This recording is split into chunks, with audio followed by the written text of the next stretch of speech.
Karen and I had been married for 6 years. It wasn't a perfect marriage, but it was one I cherished. We had built a life together, sharing dreams of starting a family and growing old side by side. I worked long hours at a logistics firm, while Karen stayed at home managing the household and pursuing her hobbies. We complemented each other, or so I thought. The trouble started subtly. Karen had always been friendly with our neighbors, but her interactions with Tom, our recently divorced neighbor, took on a different tone. Tom was charismatic, always quick with a joke, and handy around the house.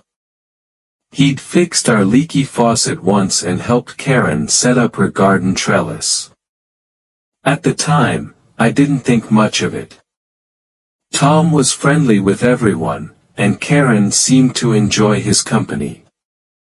However, over the next few months, Karen began spending more time at Tom's house.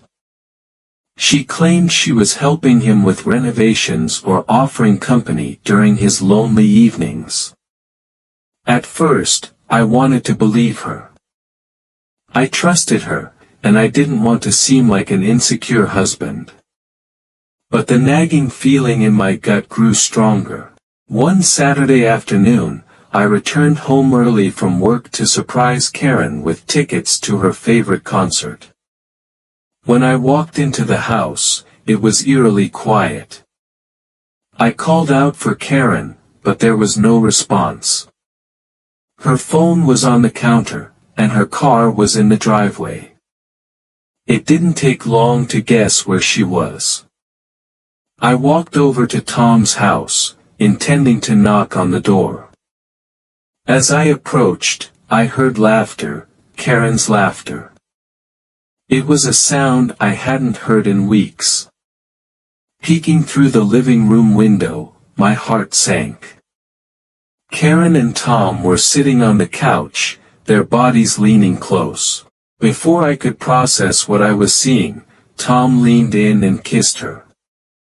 I froze, my mind racing.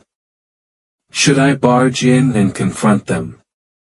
Should I wait for Karen to come home?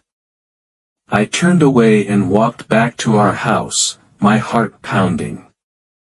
That night, I couldn't sleep. Karen returned a couple of hours later, acting as though nothing was amiss. I decided not to confront her immediately. Instead, I needed proof, something undeniable. The next day, I hired a private investigator. It felt extreme, but I needed to know the truth. Over the next week, the investigator provided photos and recordings that confirmed my suspicions.